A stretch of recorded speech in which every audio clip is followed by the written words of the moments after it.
भगवत गीता केवल धर्म ग्रंथ नहीं, जीवन का गूढ़ रहस्य है। ये पाप और पुण्य को बाहरी कर्म नहीं, भीतर की भावना से जोड़ती है। गीता सिखाती है कि कर्म नहीं, कर्तापन मनुष्य को बांधता है। पाप भय और अहंकार से जन्म लेता है, पुण्य भी इच्छा से बंध जाता है। श्री कृष्ण का संदेश है, कर्म करो पर फल से मुक्त होकर। यही पाप पुण्य से परे जाने का दिव्य मार्ग है। भगवत गीता में पाप और पुण्य को किसी साधारण नैतिक गणित की तरह नहीं बताया गया है, बल्कि उन्हें चेतना की अवस्था से जोड़ा गया है। गीता कहती है कि कर्म अपने आप में न पाप है न पुण्य। पाप और पुण्य का जन्म उस भावना से होता है जिससे कर्म किया जाता है।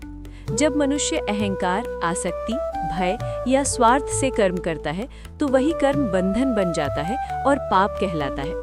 जब वही कर्म कर्तापन के भाव को त्याग कर ईश्वर को अर्पित करके और बिना फल की इच्छा के किया जाता है तो वो कर्म पुण्य नहीं बल्कि मुक्ति की ओर ले जाने वाला साधन बन जाता है।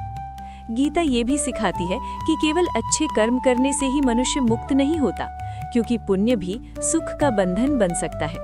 पाप दुख से बांधता है और पुण्य सुख से, लेकिन दोनों ही आत्मा को जन्म मरण के चक्र में बांधे रखते हैं। इसलिए श्री कृष्ण अर्जुन से कहते हैं कि पाप और पुण्य दोनों से ऊपर उठो और समत्व में स्थित हो जाओ। गीता का रहस्य ये है कि सच्ची शुद्धता कर्म बदलने से नहीं बल्कि दृष्टि बदलने से आती है। जब मनुष्य स्वयं को कर्ता मानना छोड़ देता है और स्वयं को केवल माध्यम समझता है, तब उसके कर्म न पाप होते हैं न पुण्य। उस अवस्था में कर्म जल में कमल की तरह होते हैं, जो रहते हुए भी प्रभावित नहीं होते। इस प्रकार भगवत गीता ये बताती है कि पाप और पुण्य बाहरी कर्म नहीं बल्कि आंतरिक अवस्थाएं और उनसे परे जाना ही वास्तविक योग और वास्तविक मुक्ति है। भगवत गीता केवल एक धार्मिक ग्रंथ नहीं है, बल्कि मनुष्य के भीतर चल रहे पाप और पुण्य के सबसे सूक्ष्म संघर्ष का जीवंत दर्शन है। गीता ये नहीं पूछती कि तुम क्या कर रहे हो, गीता ये पूछती है कि तुम किस भाव से कर रहे हो। संसार सामान्यतः कर्म को दो खांचों में बांट देता है, एक पाप और दूसरा पुण्य। परंतु श्री कृष्ण अर्जुन को जो शिक्षा देते हैं वो इस सामान्य धारणा को तोड़ देती है। गीता कहती है कि कर्म अपने आप में न पवित्र है और न अपवित्र, न पुण्य है और न पाप। कर्म तो केवल एक ऊर्जा है, एक क्रिया है जिसका स्वरूप उस चेतना से बनता है जिससे वो उत्पन्न होता है। मनुष्य जब किसी कर्म को करता है तो उसके पीछे अनेक परतें होती है। बाहरी स्तर पर वो कर्म दिखता है, पर भीतर इच्छा होती है। इच्छा के भीतर वासना या भय होता है और भय के भीतर अहंकार छिपा होता है। गीता के अनुसार पाप का जन्म यहीं से होता है। जब मनुष्य स्वयं को कर्ता मानकर अपने लाभ, अपने सम्मान, अपने सुख या अपने डर के कारण कर्म करता है, तब वही कर्म पाप का रूप ले लेता है। ये पाप इसलिए नहीं होता कि कर्म गलत है, बल्कि इसलिए होता है कि कर्म अहंकार से जुड़ा हुआ है। गीता का रहस्य यही है कि पाप कोई बाहरी अपराध नहीं है, बल्कि आत्मा की स्मृति को भूल जाना है। जब मनुष्य ये भूल जाता है कि वो केवल शरीर या मन नहीं है, बल्कि शाश्वत आत्मा है, तब वो कर्म के जाल में फंस जाता है। उसी जाल में पाप और पुण्य दोनों जन्म लेते हैं। गीता स्पष्ट करती है कि जैसे पाप बंधन है, वैसे ही पुण्य भी बंधन है। ये बात सामान्य बुद्धि को चौंका देती है, क्योंकि संसार पुण्य को हमेशा मोक्ष का साधन मानता आया है। लेकिन श्री कृष्ण अर्जुन से कहते हैं कि पुण्य मनुष्य को स्वर्ग देता है और स्वर्ग भी अंततः समाप्त हो जाता है। जब पुण्य का फल समाप्त होता है, तब आत्मा फिर से संसार में लौट आती है। इसका अर्थ ये नहीं कि गीता पुण्य कर्म करने से मना करती है, बल्कि गीता ये समझाती है कि पुण्य कर्म भी तब तक बंधन है जब तक उसमें फल की इच्छा जुड़ी हुई है। जब मनुष्य ये सोचकर अच्छा कर्म करता है कि इससे उसे स्वर्ग मिलेगा, सम्मान मिलेगा या ईश्वर उसे पुरस्कार देगा, तब वो भी एक सूक्ष्म स्वार्थ ही है। यही सूक्ष्म स्वार्थ पुण्य को भी जंजीर बना देता है।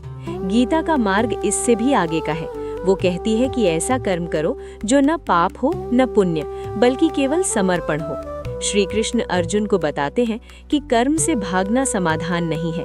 संन्यास केवल वस्त्र बदल लेने से नहीं होता। संन्यास तो भीतर की आसक्ति के त्याग से होता है। यदि मनुष्य कर्म न करके भी भीतर कर्म के फल की इच्छा रखता है तो वो भी बंधन में है, और यदि मनुष्य कर्म करते हुए भी फल की इच्छा को त्याग देता है तो वो मुक्त है। यही गीता का सबसे गूढ़ रहस्य है। गीता के अनुसार पाप का एक और गहरा रूप है अज्ञान। अज्ञान का अर्थ जानकारी की कमी नहीं है, बल्कि आत्मा के सत्य को न जानना है।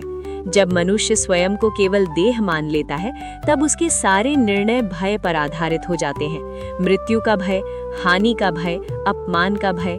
यही भय उसे ऐसे कर्म करने पर मजबूर करता है जो दूसरों को दुख देते हैं। यही कर्म पाप बन जाते हैं। इसलिए गीता में ज्ञान को पाप का नाश करने वाला कहा गया है। ज्ञान वो प्रकाश है जो ये दिखा देता है कि आत्मा न मरती है न जन्म लेती है। जब ये बोध आ जाता है, तब पाप अपने आप छूटने लगता है, क्योंकि भय की जड़ ही कट जाती है। पुण्य का रहस्य भी इसी ज्ञान से जुड़ा है। जब मनुष्य ये जान लेता है कि वो आत्मा है, तब उसके भीतर करुणा स्वतः उत्पन्न होती है। तब वो दूसरों की सहायता इसलिए नहीं करता कि उसे पुण्य मिलेगा, बल्कि इसलिए करता है क्योंकि वो दूसरों में भी स्वयं को देखता है। ऐसे कर्म को गीता निष्काम कर्म कहती है। ये न तो पुण्य के खाते में जुड़ता है और न पाप के खाते में। ये कर्म आत्मा को और शुद्ध करता है। गीता ये भी बताती है कि पाप और पुण्य दोनों मन के गुणों से उत्पन्न होते हैं। तमोगुण से उत्पन्न कर्म पाप की ओर ले जाते हैं, क्योंकि उनमें अज्ञान, आलस्य और हिंसा होती है। रजोगुण से उत्पन्न कर्म सुख और दुख दोनों देते हैं, क्योंकि उनमें इच्छा और प्रतिस्पर्धा होती है। सात्विक कर्म पुण्य देते हैं, क्योंकि उनमें शुद्धता और सेवा होती है। लेकिन श्री कृष्ण अर्जुन से कहते हैं कि इन तीनों गुणों से ऊपर उठना ही योग है। जब मनुष्य गुणातीत अवस्था में पहुंचता है, तब उसके कर्म स्वतः मुक्त हो जाते हैं। गीता का ये संदेश बहुत सूक्ष्म है। वो ये नहीं कहती कि पाप छोड़ो और पुण्य करो, बल्कि वो कहती है कि कर्तापन छोड़ो। जब कर्तापन छूट जाता है, तब पाप और पुण्य दोनों छूट जाते हैं। तब मनुष्य केवल साक्षी बन जाता है। वो कर्म करता है, लेकिन कर्म उसे बांधता नहीं। जैसे कमल जल में रहता है, लेकिन जल उसे गीला नहीं करता, वैसे ही ज्ञानी संसार में रहता है, लेकिन संसार उसे बांध नहीं पाता।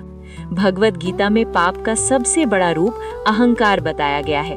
अहंकार ये मानता है कि मैं ही करता हूँ, मैं ही भोगता हूँ, मैं ही निर्णायक हूँ। जब ये अहंकार टूटता है, तब पाप की जड़ टूट जाती है। श्री कृष्ण अर्जुन से कहते हैं कि सब कर्म प्रकृति के गुणों द्वारा किए जा रहे हैं, आत्मा केवल दृष्टा है। ये समझ आ जाने पर मनुष्य के भीतर अपराध बोध भी नहीं रहता और घमंड भी नहीं रहता। यही समत्व है, यही योग है। पुण्य का भी एक सूक्ष्म अहंकार होता है। मनुष्य सोचता है कि मैं अच्छा हूँ, मैं धर्मात्मा हूँ, मैं दूसरों से श्रेष्ठ हूँ। ये भाव भी बंधन है। गीता कहती है कि जो स्वयं को पुण्यात्मा मानता है, वो अभी मुक्त नहीं हुआ है। मुक्त वही है जिसने स्वयं को कुछ भी मानना छोड़ दिया है।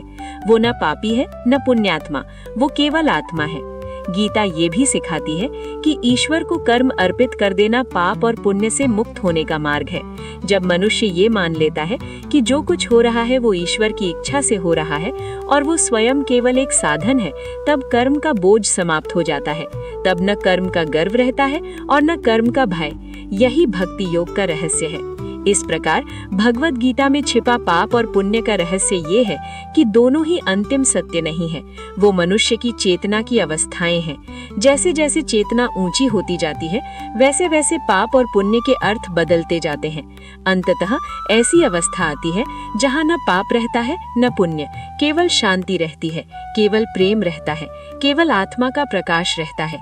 वही अवस्था मोक्ष है। वही गीता का अंतिम संदेश है।